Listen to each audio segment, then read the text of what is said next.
Hello and welcome to The Print. I'm Snehesh Alex Philip. Well, today is a very important day when it comes to diplomacy as well as military. The reason why I'm calling it a very important day is because the External Affairs Ministry and none other than the Foreign Secretary has announced that both India and China have come to an agreement on easing tensions at the line of actual control. Now, the Foreign Secretary has mentioned, that is the Foreign Secretary Vikram Misri has mentioned that the agreement is to go back to patrolling what was there pre-2020. And to understand the significance of this and what is the road ahead, I have with me Lieutenant General Rakesh Sharma, who has been the Corps Commander in Leh, that is of the 14th Corps. Welcome to the Print, sir. Thank you, Snehesh. Nice of calling in. Thank you, sir. So my first question to you, how significant do you think this development is today? And this comes 4.5 years after the tensions first began. So it's a great step. It's very positive. It's something that we were looking forward to. The border has been tense for a very long time. Even before the 4.5 years we talked about, the border has been tense. But I think the events have moved slowly, as the EMS said, slowly, steadily, and they've come up to this pass where there is some kind of agreement already arrived at, the fine print of which is actually not available as yet.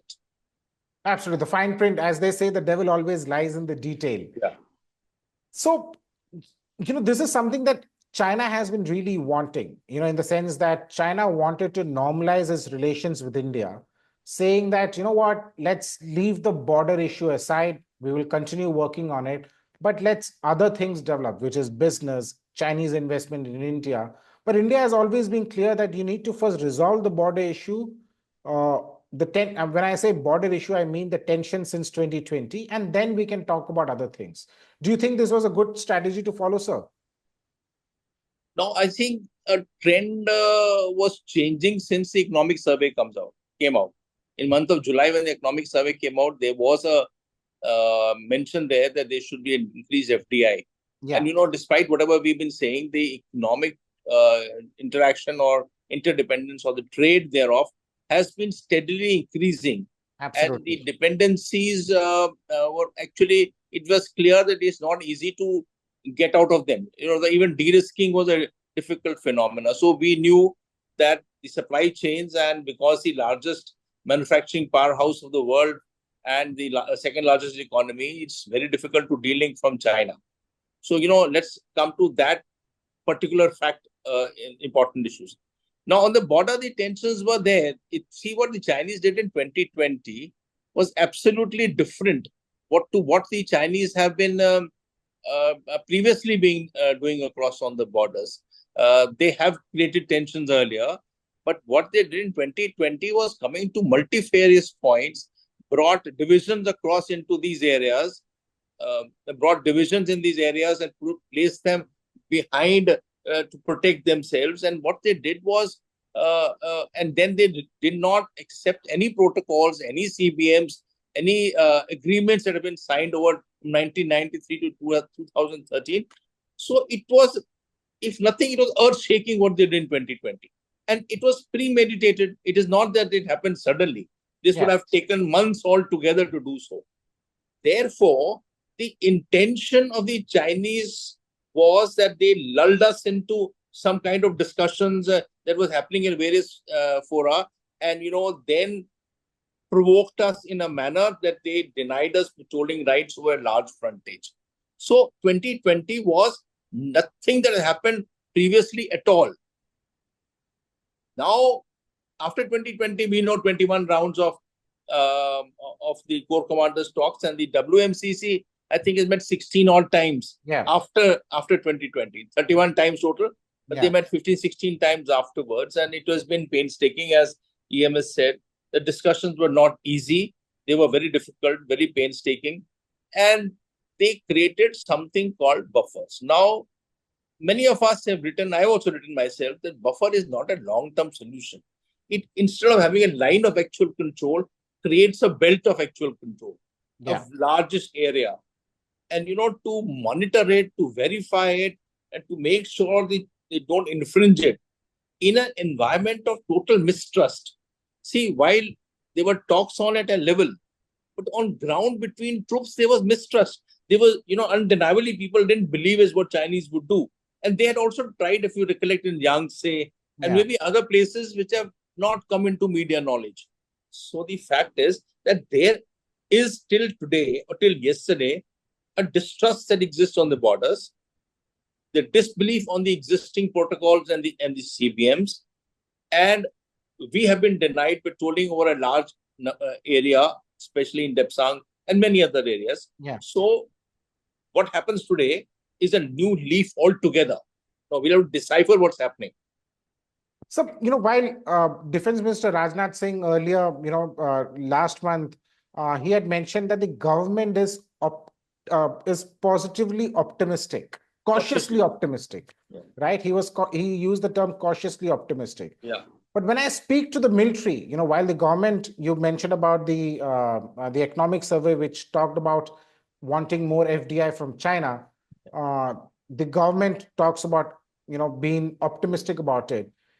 How do you see the military? Is there a trust deficit still which exists? Do you think that Chinese PLA can be trusted? Or are they buying time? So I look, this will be a preemptive question, not knowing exactly what's been decided and what is the protocol and the CBMs that will come into force now. Each one will have to be studied. But the fact is that previous CBMs were not a success story in the long run. Yeah. And over a period of time, it's not 2020. They were not succeeding over last 10, 15 years. There were problems coming up. Now, if you say that the distrust would have vanished, see, confidence building measures and distrust are antonyms.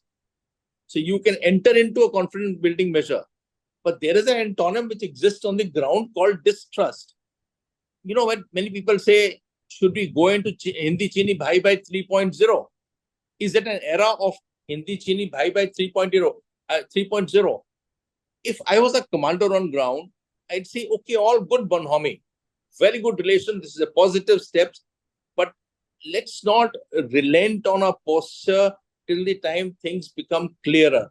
Because we've seen that the Chinese have created intense amount of infrastructure in the entire area. Nearly every day you get Maxer Technologies giving out one more of these new post garrison established, or a bridge being made, or a cantonment being made, or, if you count all these together, some may be in the areas where you are going to patrol tomorrow. So will the Chinese vacate those areas which they have created there? No, see, it's a troublesome thought process hereafter. And if the armed forces and people on ground are excessively cautious, I think we should not deny it to them, because they have a responsibility. Their responsibility is to the people of India that, even the previous CBMs existed, very good CBMs, but they did not succeed. Next protocol will have to be tested on ground and verified, whether the verification. Now, luckily, just adding to what I would say, luckily we have, say, drones available at subunit level. Which didn't have 2020. Maybe it took 2 years to come.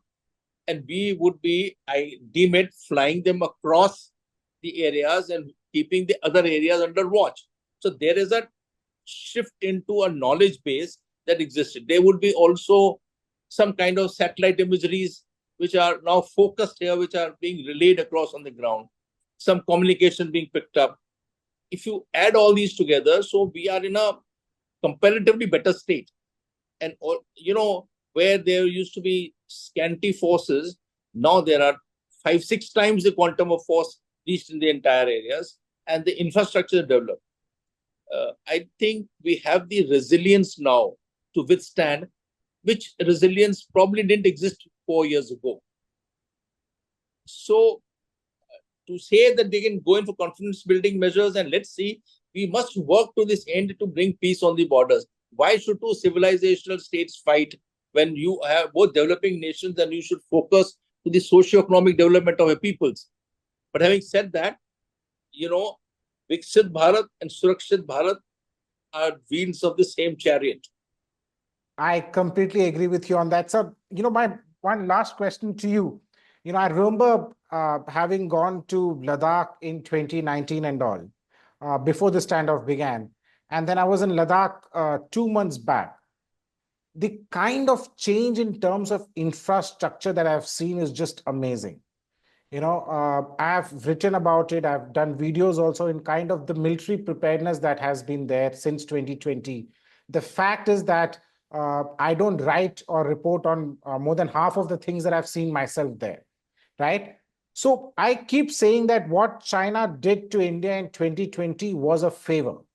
Suddenly there was an Indian consciousness that China is a challenge and is the main challenge. We were too Pakistan focused. But do you think now we would become complacent and all these developments and this extra push and zeal would go down, sir? And if it goes down, do you think it's a dangerous trend? So you see, I absolutely endorse it. And you talking about Eastern Ladakh, I'll also say in other areas on the border, Absolutely. say Uttarakhand or Himachal Tibet border, Uttarakhand Tibet border. Now the roads exist right up to the passes to close to Barahuti, Mana, Malari, Niti. And the accommodation that we had in our times, people staying in tents and all, have all become prefab houses, warm places. So there are, the transformation, and we must, as you rightly said, thank President Ji for waking us out of the reverie and bringing us to this fort. This 4 years has been a great learning experience for the armed forces. Now, having said that, let me put it this way, that it is essential for us to retain a modicum of a guard to avoid something happening on the same score. But the question that I wish to ask myself, and I ask anybody else who wants to ask me, is China a satisfied nation as far as borders on what is achieved today, or is there still a dissatisfaction to what they have achieved? If they are dissatisfied, then we have to be cautious of what's going to happen tomorrow. But it's satisfied. Is it satisfied? Then why did he come to Yangtze after 2 years? And why do many other places where he touches passes, which are not common knowledge, but he come and touches passes, we do also. So there is a contact being maintained in many places. So you see, if you add all these things together, I think we must proceed ahead in this positive direction that we are doing so, but not at the cost of relenting and losing our guard. We must discuss at all levels, at a battalion commander level in Dog Bay Goldi, at a battalion command level at Y Junction and Raki Nala, and all other areas. We must chat with the Chinese to ease off tensions. But that doesn't mean that you leave your guard down, lest again we are got into a situation that we have no answers to give to the public of India. We must not allow one more 2020 or one more Kargil to happen. That anxiety will retain in our minds. Absolutely. This reminds me of this board that is there whenever anyone enters the Ministry of Defense, and it says, trust but verify. This is what the Americans used to say when the Russians, all the nuclear deeds, trust but verify. I think Reagan said so. Trust but verify.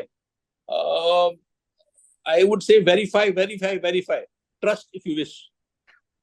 Well, there you go. Thank you so much, General, for speaking to The Print. It's always a pleasure to have you here, sir. Thank you, Snehesh.